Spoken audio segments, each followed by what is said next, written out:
Hogan would have to be significantly below replacement level to be worse than Bixby.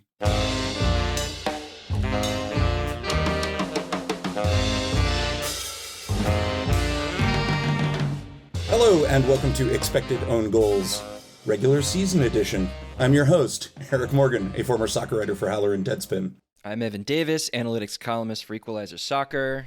And I'm Arianna Cascone, a writer for the Equalizer Soccer and American Soccer Analysis. Yes, you are. And now, a regular member of Expected Own Goals. Oh, yeah. Arianna, maybe we open up today with an own goal that you and I share. Uh-oh.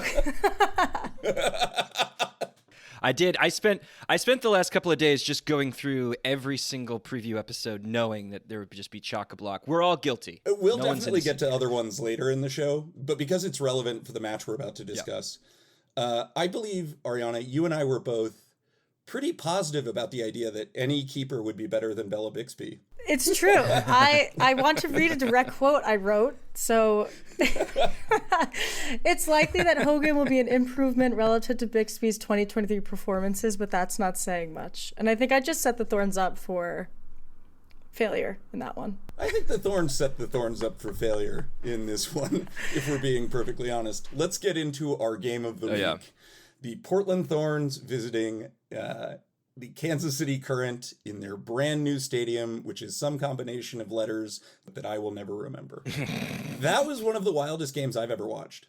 5-4 opening day. It almost broke the record for most goals in an NWSL game. So we predicted preseason, and again, these were just for entertainment, but I think all of us were really high on Portland and pretty low on Kansas City. But I also think none of us could really foresee the back line that Mike Norris would throw out, and that was a huge factor in those first 35 or so minutes where Kansas City just obliterated Portland. Now, I do want to make a couple of caveats off the bat, and I think this should extend to all 7 games, including the Challenge Cup final, across the weekend. A lot of players did not get a full preseason because of international duty, whether it was with the Gold Cup or with Olympics qualifiers. So a lot of these players are just starting to learn how to play together. And I think we saw, not just with Portland and Kansas City, a lot of, shall we say, incoherence from some sides.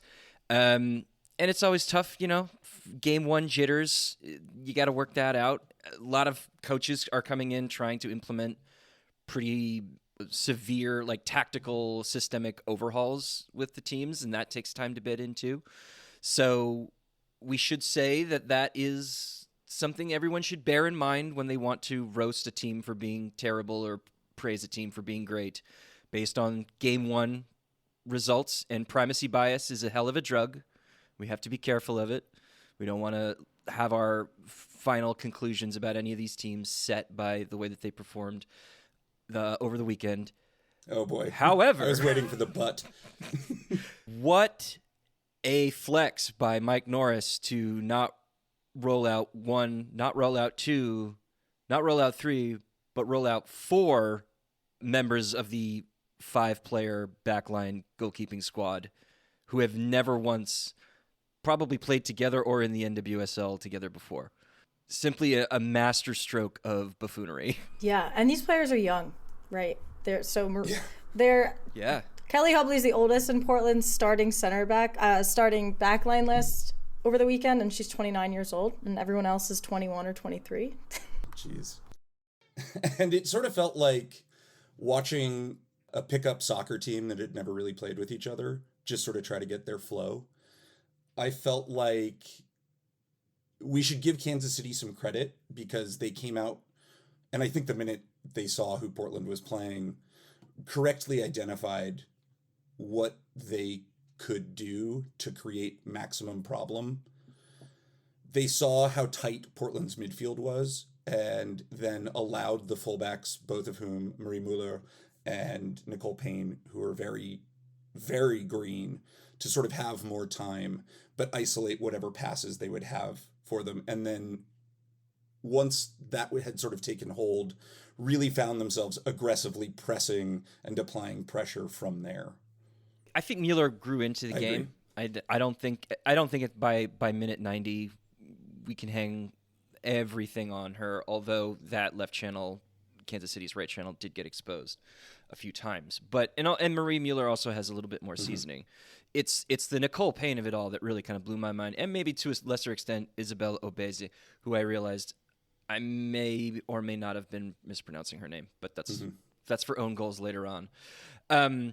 These players really don't have a lot of professional experience, period. Obese has her reps in Denmark, but that's Denmark. Nicole Payne had what we determined 100 normal time minutes with PSG. Yeah, something like 107. Mm-hmm. And those were wins. They were games in which PSG was winning by a lot of goals. So I think it was very clear that Nicole Payne, in a way, I think she looked out of her element. I think it was maybe she was overwhelmed. And sort of like what you're alluding to, Evan, I feel more concerned about Payne than I do Mueller, because Mueller's numbers actually look okay from her time in the German professional league. If you look at her underlying stats, she's a good passer. She gets involved in the attack. She was key to her team's progression. I think once she settles in with the Thorns and kind of they figure out how they want to play, I can see her growing, not just in one game, but through the season. And I just don't know after that performance if Nicole Payne will settle in as quickly. It seemed like from the outside that this is kind of what Norris's preferred backline is going to be going forward. I think in his ideal world, this is what he wants it to be. And you sort of understand it, right? Because Klingenberg and Sauerbrunn just need to be on more restricted minutes just based on age, setting performance aside. But when it's game one, when these players have not had a whole lot of preseason, although this back line has been in preseason, I think, for most of the winter, which is interesting. And in an environment that is going to be, shall we say, potent, just from a narrative standpoint, that it's the first quote unquote purpose-built women's soccer stadium to ever open. And Patrick Mahomes is there, and ABC is broadcasting the game, and there's just a lot of Sturm und Drang surrounding it. You would think that maybe one player with some experience would be a good idea. Yes, you're right. Maybe the athleticism from Sauerbrunn would have been less present than say Obese, but Sauerbrunn could at least be the person to be like, hey guys, chill out, calm down. Let's get organized here. Or if not Sauerbrunn, Klingenberg, who is also an old veteran, could play that role and also be, offer maybe a little bit more progression on a wing. The rationale for doing everybody at the same time right out of the gate just feels very, very foolish. And with Shelby Hogan being brand new, I just don't. Yeah. If I'm Mike Norris, I'm putting Becky Sauerbrunn on the field. If I don't want my backline to get cut up for 90 minutes. Right. I felt it was maybe even a little arrogant. In our sort of internal Slack, we were all discussing the fact that Mike Norris was watching the game from the start, not on the sideline, not on the field. It sort of felt like that kind of supreme confidence where one can really just remove themselves from the field with that fresh a team and then put them in so consistently positions that are in front of a sold-out crowd on a stadium opening day.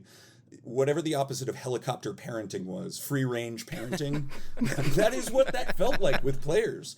Just really, really criminal. Yeah. And I think at this point, we actually should probably start talking about the goals as they happened, because I think each of the goals sort of reveals a different side of Portland's defensive frailties. The first one is an ill-conceived back pass from Obase to Hogan, and then no passing lane available for Hogan. And yet Hogan decides not to play the ball out, not to hoof it downfield, but to pass it back directly. Into Dabinia, of all players. Into Dabinia's path. Worse than that, Nicole Payne is absolutely in no man's land on the back post for DiBernardo's finish. It felt like when you discuss plane crashes, that it actually requires several sequential accidents to occur before you have a plane crash. This was accident in a row. All of it on the shoulders of people who I think maybe shouldn't have been out there to begin with. FBref breaks down XG by shot, like actually shows you the per chance XG values on their match reports. And DiBernardo somehow managed a 0.87 XG chance and a 0.96 post shot XG. So not only was she like shooting from like dead red, she also fired a bullet into the net. I don't think I need to tell anybody here. Vanessa DiBernardo, not an attacking player. But that speaks to how high the Kansas City press was, that she was in position to immediately pounce on that.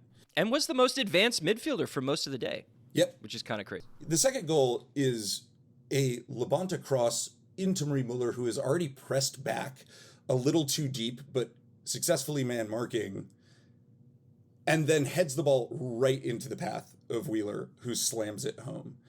That's a ball that Shelby Hogan probably should have come and tried to claim. That's a ball that Muller, who is in a really tough position, should have headed almost anywhere else.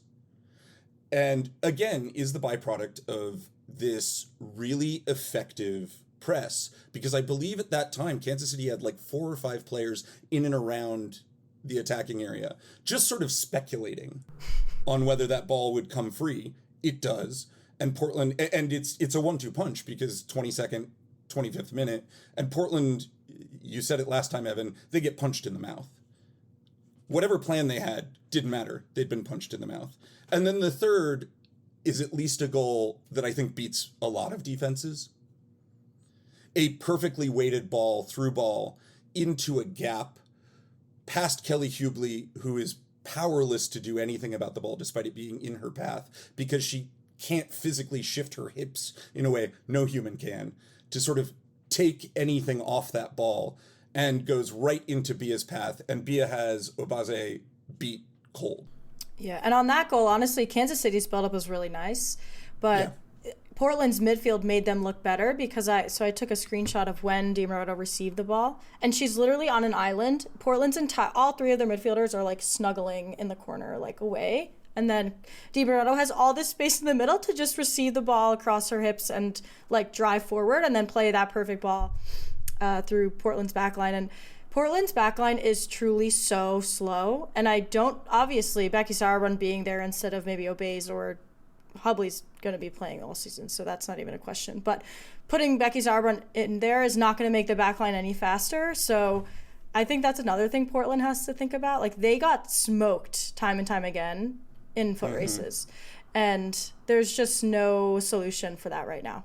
Talking about the midfield brings us back to the lack of any sense of cohesion that can develop in preseason, right? Because Coffey and Moultrie were both, and Fleming, they were all at the Gold Cup, so they actually haven't had a chance to play together yet.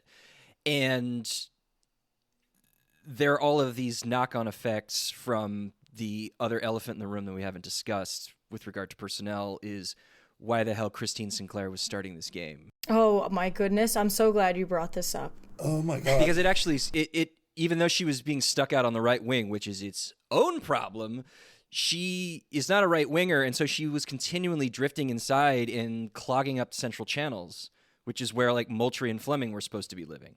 And then there was absolutely no cohesion to figure out like where everyone was supposed to be occupying space, and then you get those moments like DiBernardo just cutting them open and feeding Bia at the other end. The only justification you can offer for that is that Janine Beckie isn't 90 minutes match fit, and Hina Sugita is carrying a minor knock that doesn't allow her to start the game either. I can buy Beckie just because she's coming back from an ACL injury, but we don't know anything about Hina's health or lack thereof. If Hina was healthy to start the game, why is Sinclair starting that game? Are you giving Mike Norris the benefit of the doubt that he thought about it that deeply? And you're like, oh, the other players must be injured, so that's why Christine Sinclair started.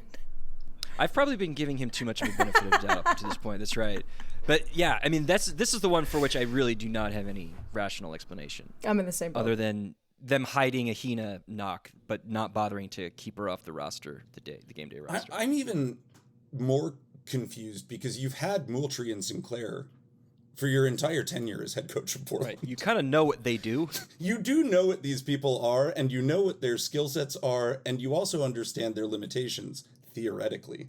And Moultrie, who is not the fleetest of foot, with Christine Sinclair, who is one of the greatest Roman statues to ever play the game, but is a Roman statue at this point. In terms of mobility, there's kind of nothing that you can do as far as counter-pressing with either of them. There's nothing you can do in terms of movement. So essentially, Kansas City's handed freedom to go and press because they know that they have time to recover should their press break down. And I want to mention Claire Hutton here because one of the themes of the weekend, and we'll talk about it at the end when we round up the rest of the games, is that a lot of the lineup surprises for me were playing the kids. You know, we saw Kennedy Fuller getting a start with Angel City. We saw Ali Sentner getting a start at Utah, which was expected, but she kind of tore the doors off the place. And then 17-year-old Claire Hutton getting a start with the Current, playing the number 6 role, which then frees DiBernardo to get forward and engage in a lot more progression. But Hutton, I think, in part, Portland was making it easy for her, but Hutton had a real shutdown kind of performance in the number 6 role. Like, she really did not let Fleming or Moultrie build anything through the thirds or allow them to break lines.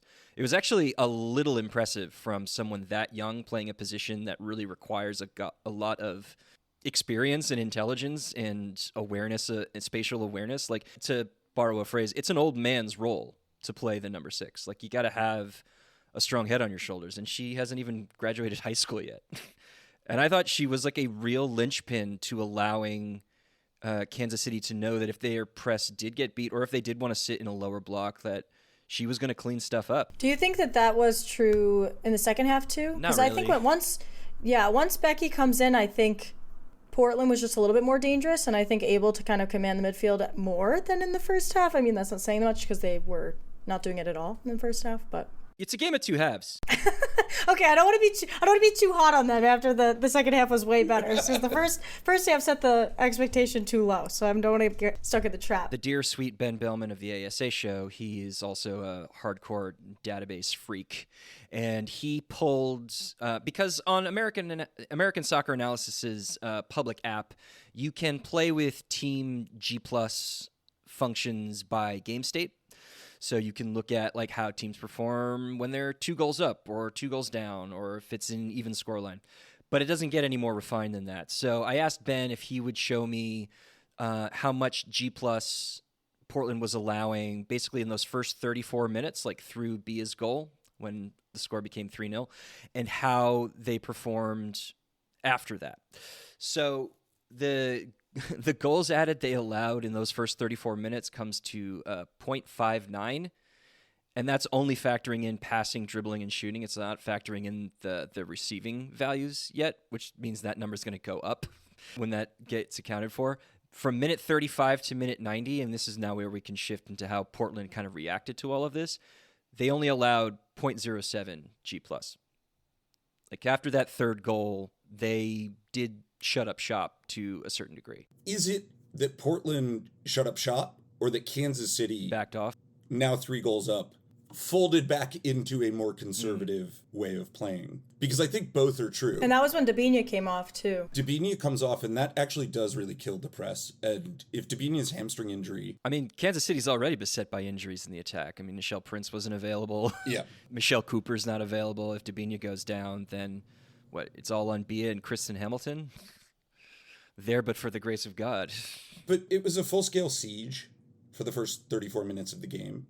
And then it felt like a very battered Portland team was given more space to operate in. And now we can sort of shift into what Portland is really good at. Yeah, because... I don't think this is a good performance, but I think that this is a pretty shocking recovery. I don't want to give Kansas City too much credit here, quite frankly. Agreed.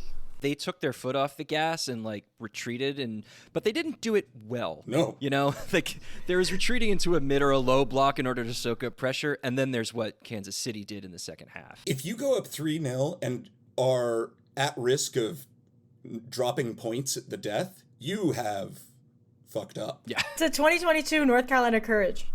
Bleeding goals. Fair. There you go. And like, okay, so there are, a lot of these are low XG chances. Like Sophia Smith's worldie from outside the box in the 43rd minute, 0.03. Beckie's in the 71st, 0.09. Smith in the 74th, 0.05, albeit with a really high post shot, which suggests that's just finishing. And same thing with Beckie's in stoppage time. So there is a little bit of good fortune that the Thorns were able to play into. Mm-hmm. But at the same time, I mean, Beckie played for a half and she still put up, 0.59 XG plus expected assists? Yep. Like, she was a real terror. And frankly, if you look over the course of Sophia Smith's career, she's a unicorn. She's just a very good long-range shooter. And you just can't give her that kind of space. She has, I think it's now 10 of her 34 professional goals from outside the box. She's just unheard of. And woe be it for you to just back off Soph Smith. Like, you are begging for big problems. Again, when you're a really special player like that, you can create offense almost out of nothing. And that really is what the first Portland goal is. And that is the only foothold they have in the game. And yet after that goal, I think Kansas City reasonably assesses, well, that was sort of a freak thing that just occurred, even if it is a freak who scored it, but then doesn't really reconsider their approach. The goals that they get in the second half, once Portland is really opening this up into a track meet, and it is a track meet, are a huge, colossal error from Hogan. I can't tell whether Chewinga's like really, really good or should just be an Olympic sprinter, but it's a fair question that I think we're going to want to monitor moving forward. But she essentially creates that goal exclusively with pace. And granted, as you've said, Arianna, the back line is so slow, but that only emphasized her pace. I think she beats most backlines to that chance, and Hogan just spills the ball. Yeah, I watched that back. I don't know. Shelby Hogan's decision-making is something that needs to be worked on. It's truly dreadful. She decides to come out and be really big and then not hold on to the ball. It's like, was she trying to hold on to the ball or she just wanted to parry it away? I don't know, but it ends up just right at the feet of a Kansas City player. And creates yet another empty net situation. Mm-hmm. Hogan has been in the league this is her 4th season. That was the 3rd game she's ever played. Jesus. Was against Kansas City on Saturday. Is that including the semifinal last year? No, that's just regular season. Regular season. Yeah. That is so technically it would be the 4th rough. with that. Even so, that's still not enough to know whether she's actually good or not because of how noisy goalkeeper stats are. But Totally. What we're seeing is not great. Your point is well taken that, like, you can scout this player and clearly her decision-making is really, really suspect. And just, again, goalkeeper stats are noisy with 3 seasons of data underneath them. So looking at a single game can't really tell you anything. But it should be noted because Adriana Franch is another player who I think a lot of attention is going to be put on her just because of how weirdly bad she was last season. This was a very bad goalkeeping performance on both sides of the field. And it's not just the shot stopping. Granted, that's pretty bad too. But like Hogan put up a negative 0.08 claiming score. Oh, wow. By American Soccer Analysis's goalkeeping model. That is very hard to do. That is incredibly hard to do. Because the outside of shot stopping, there is not a lot of spread in talent among the other goalkeeping skills, except for passing, but like in terms of just like goalkeeping only skills, claiming balls, punching balls, doing sweeper actions. It's a very narrow range of skill differentiation you see there. So for her to put up a negative 0.08 claiming score and a negative 0.05 handling score is wild. It's even more wild because I don't think there's anyone else on the bench that could be tested to if Mike Norris wants to say like, oh, you let in 5 goals, now you don't get to play anymore like you did to Bixby last year at the end of the regular season. Like Lauren Kozel is a 2nd-year pro. She's not played a single minute, I don't think. Yeah. So he has absolutely no more information, at least statistically. Right, exactly. Whether she'd be good or not. Yeah. Mike Norris, like, I think I could really see him acting like, the bad boyfriend who's like begging to take back the girl he dumped. It's like, Bella, anything we can do. Anything, please. I'm sorry for all the things I said. Lloyd Dobler, speaker overhead, say anything. Please take me back. Mike Norris right now. How do you think Portland got to the place where this is their starting day back line? Like, what decision-making, if we can speculate a little bit, hopping into, because it is both a LeBlanc and Norris decision, how is this acceptable as your back line going out? Well, I think that it does come from wanting to lay the track for what the backline is going to be long term. And we know that it does take a long time for defenses to start cohering and gelling, because so much of it is about structure and communication and spacing and positioning. And if you're going to make these such a large volume of changes in that area, you can understand why he might want to take it on the chin early so that they all do what they need to do later in the season. But I think there was an easier way to roll that out, just given the circumstances. But that's the only way that I can sort of squint and say that is why you'd think it would make sense to do it. I mean, this is such a... I know this is hard for you as a Portland-born and bred fella. I know this is really hard because you're not used to Thorns defenses looking this bad. Well, last year they were bad. You don't think they were not? I mean, they were bad. They were bad by goals conceded. They were okay by XG, right? Like, let's see. They gave up like 26.2 XG or something like that last season, but gave up 32 goals. Right. Which is really an indictment of Bixby. No, I mean, it's an indictment of lots of other things, but also flat track, no, you're right? Yeah. No, what I mean is, like, they were bad, but they were bad in a couple special ways that I don't think have a lot to do with why they were bad today.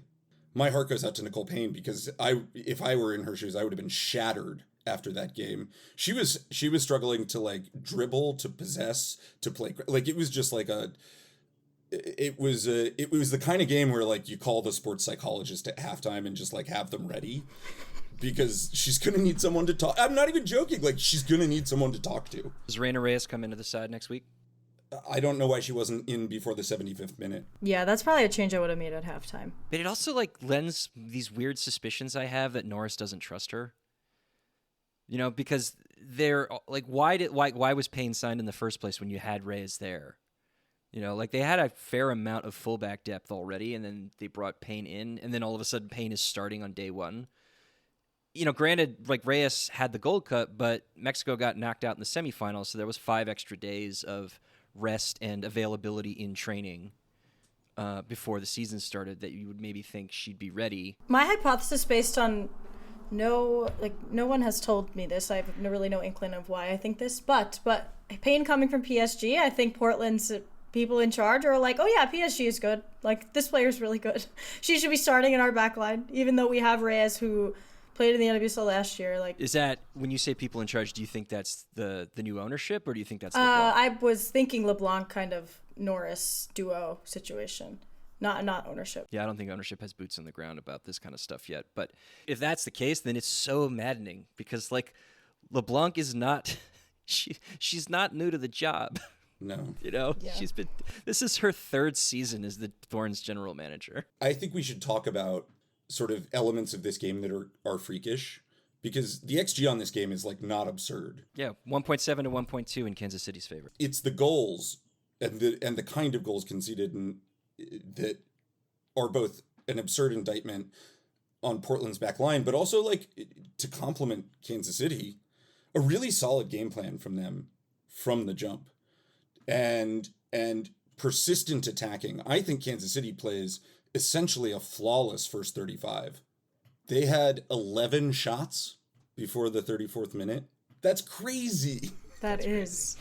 I hadn't seen that stat yet. And they were just constantly taking the ball off Portland and turning it into, like, heavy metal goal scoring chances. Debinha in the 22nd minute nearly scores with a 0.14 XG shot. Like, this game is, Kansas City's after it right from the jump. They allowed negative 0.08 G+. They allowed negative 0.08 G+ in those first 35 minutes, which means their defense was actually turning the game into attack. I mean, that says it all, yeah. Frankly, as far as I'm concerned. So how does Portland get back in this one? What are the changes, and what can Portland look at and say, okay, this isn't all doom and gloom? I think Janine Beckie coming in for Sinclair opened things up a ton. I think it's just Beckie, frankly, and, like, maybe just calming of some nerves in the back line. But, like, Beckie turns into the only real attacking force besides Morgan Weaver that they had.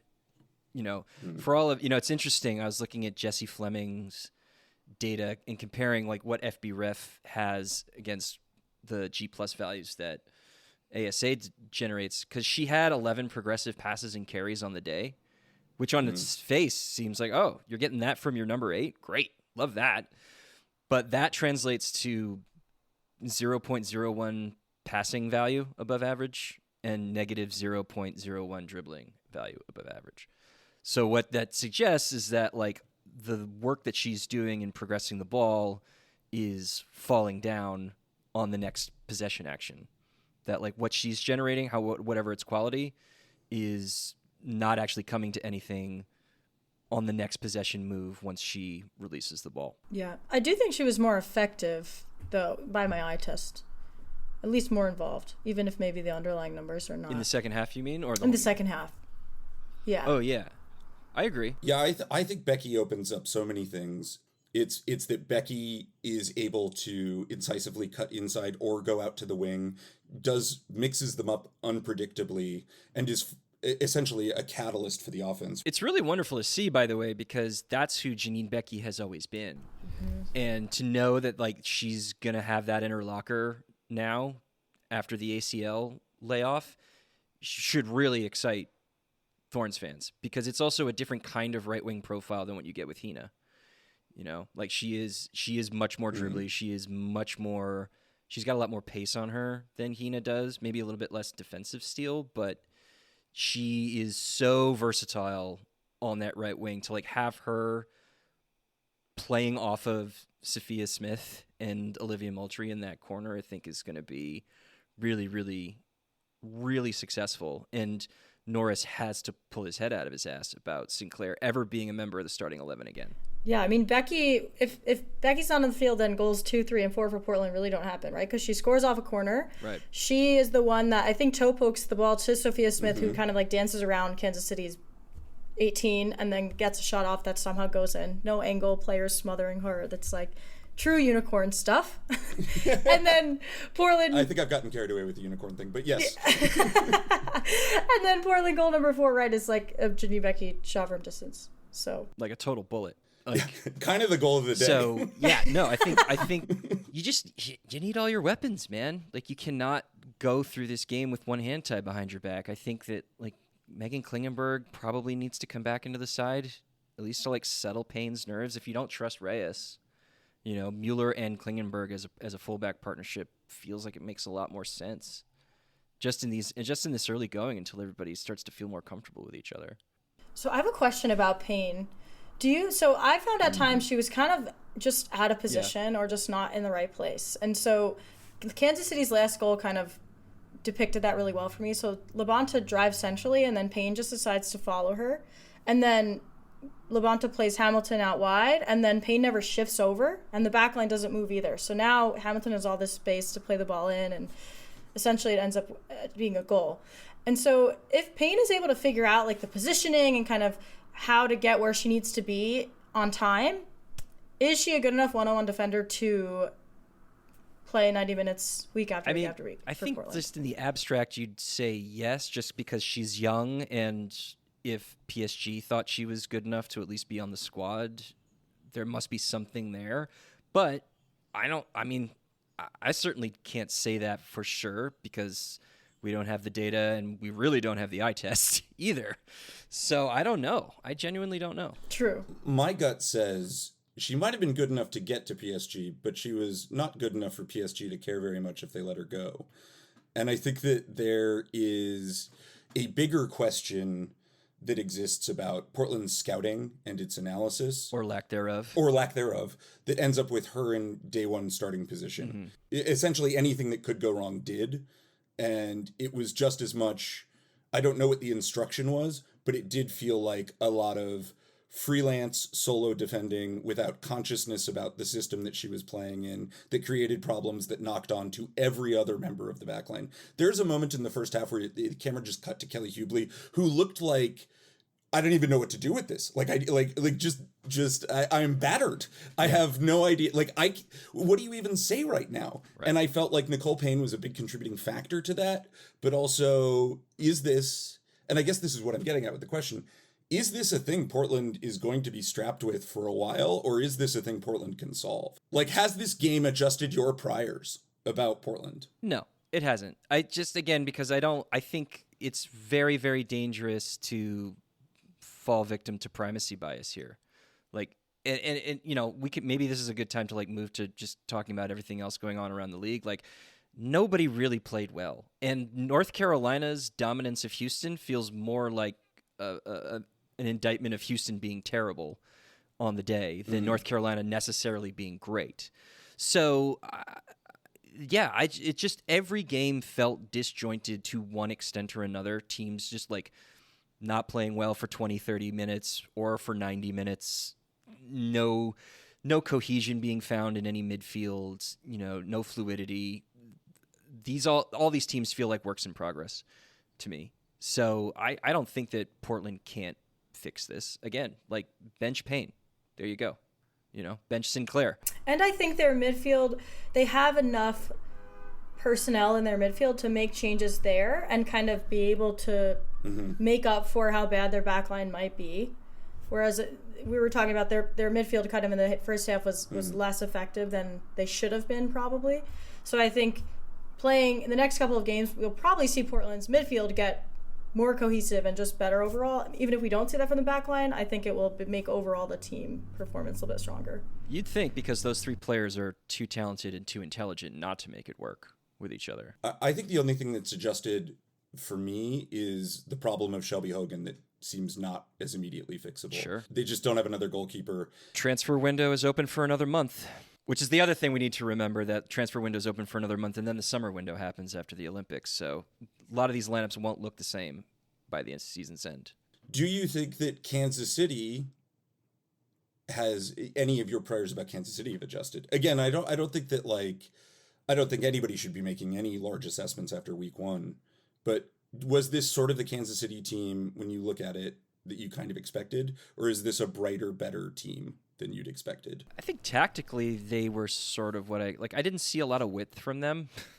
They played pretty narrow, which is what you assume that Vlatko Andonovski is going to do.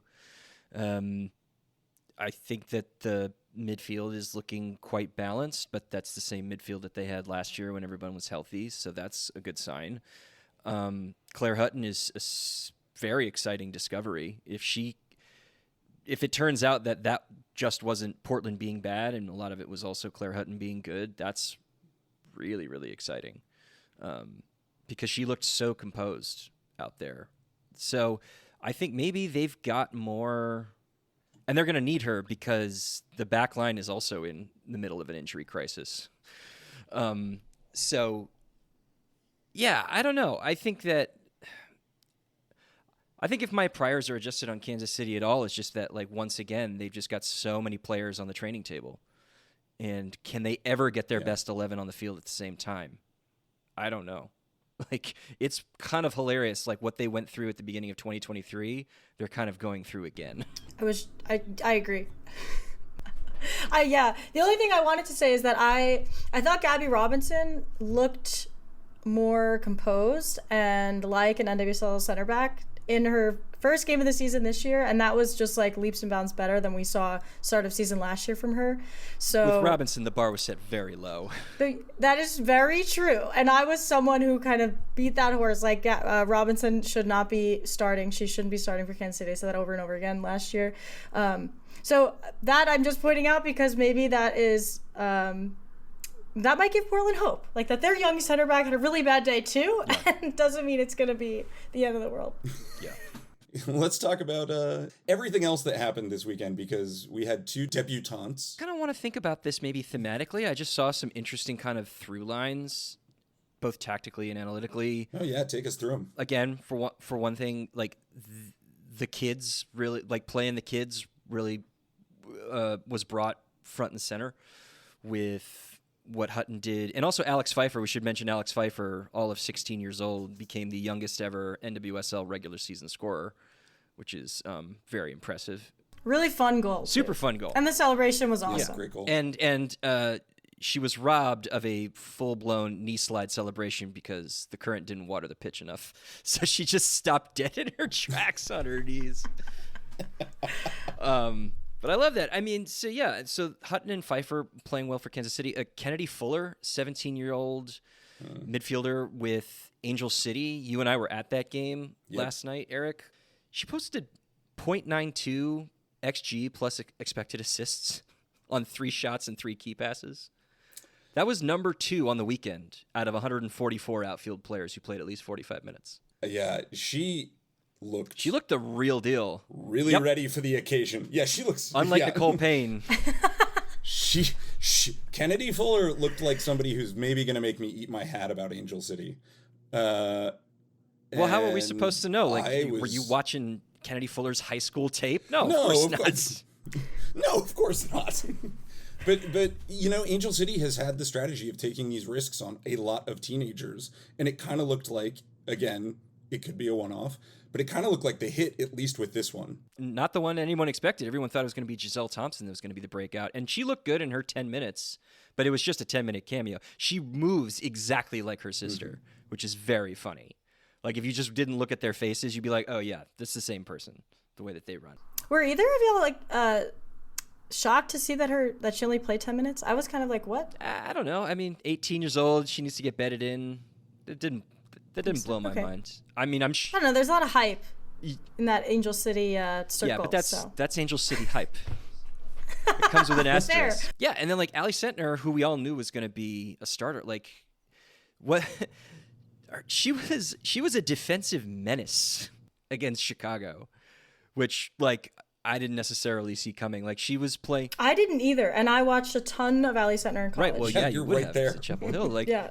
I was right there. Saw her in person. Really, really fun on the ball. Like I expected that from her in the attack, but working really hard defensively. I think, I don't know. She's kind of like wanting to prove herself. Maybe. Well, you know, hard work and grit. You know, she's got to live up to head coach Amy Rodriguez's objectives. Amy Rodriguez looking great on the touchline. It looks exactly like what you want out of a professional head coach. But yeah, like the majority of Sentner's touches were in the defensive third, and it's not because Chicago was pinning Utah back.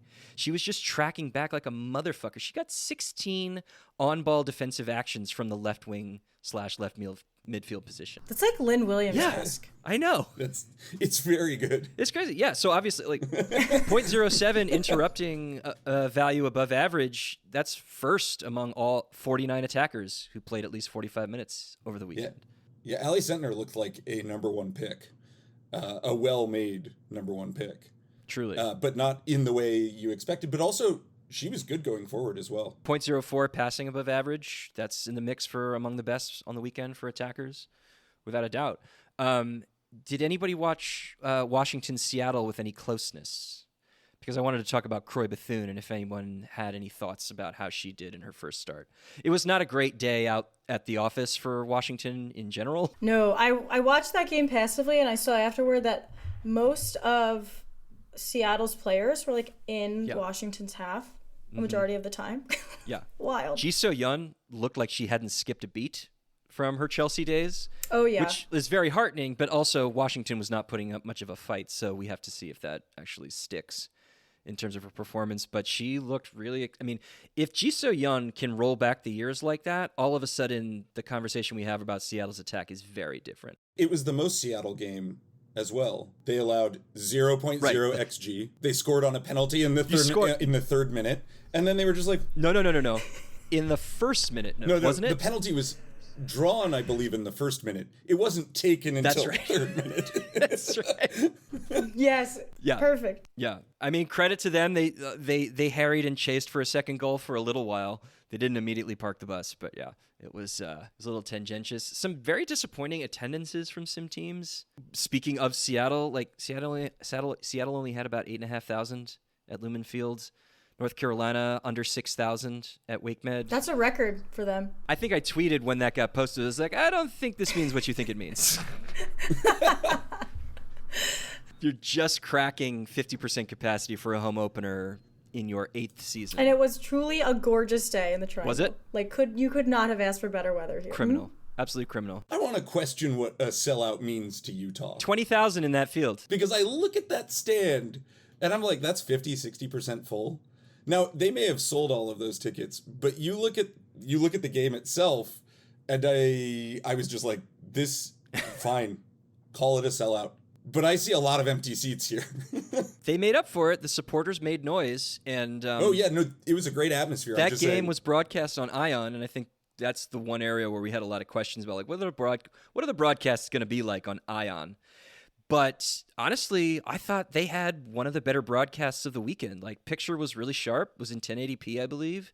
And more importantly, the production sound for the game itself really felt like genuine atmospheric sound, which is not always the case in NWSL produced broadcasts. So I got to give them credit. They really let us know because they were without commentary for about 15 minutes due to technical difficulties. The one flaw. I have never seen technical difficulties come up on the little score bug. Right. And it came up during that game. But I was like, you know what? I'm pretty into this like postmodern minimalist take on the way a soccer game should be experienced. I feel very there. Mm-hmm. And yeah, Utah's fans were great. Half of the time I listened to NWSL streams on mute, so I probably wouldn't have been mad about that. No, I think I was very much enjoying it. We all know which color commentators we don't want to listen to. We don't need to name them. Oh my God. Yes, true. But yeah, no, it's just very frustrating. Like, Louisville only had about 6,000 at their home opener. It's just very frustrating for teams at this moment in the league's history, with all of the history those teams have behind them, to still only be pulling that kind of crowd when the curtain goes up on the year. But meanwhile, Angel City, 22,000.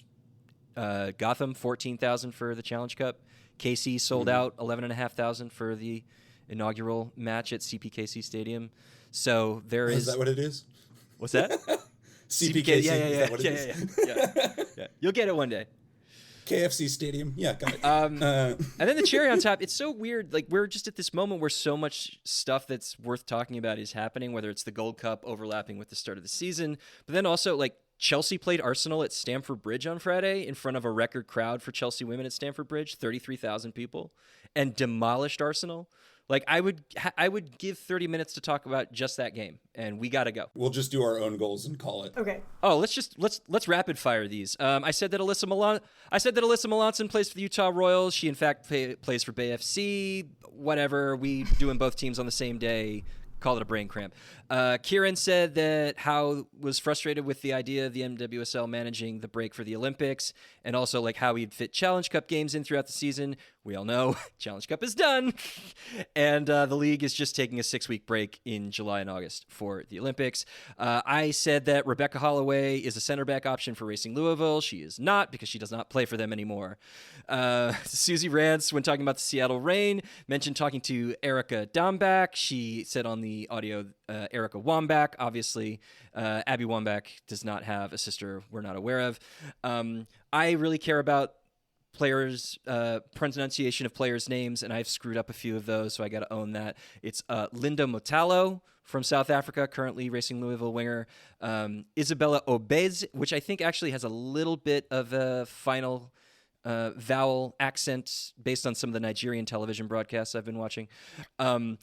Brazilian midfielder for the Chicago Red Stars. I've been saying this wrong for a long time. It's Julia Bianchi, not Bianchi. And Rachel Kundananji does have the final vowel pronounced at the end of her name. I am so pathetically deaf. Let's just wrap it up there. You can follow us on social media at XOwnGoals. That's the letter XOwnGoals, including Blue Sky. Please rate us, review us, follow us either on the ASA feed or on our feed. Please rate us 5 stars if you are going to rate us at all. And if you think we have an own goal, we will cop to it on the air. Please email us at expectedowngoals@gmail.com. That's the letter expectedowngoals@gmail.com. Now I'm sitting here talking to myself. That's chaos. I assumed you'd crush it. You're a pro.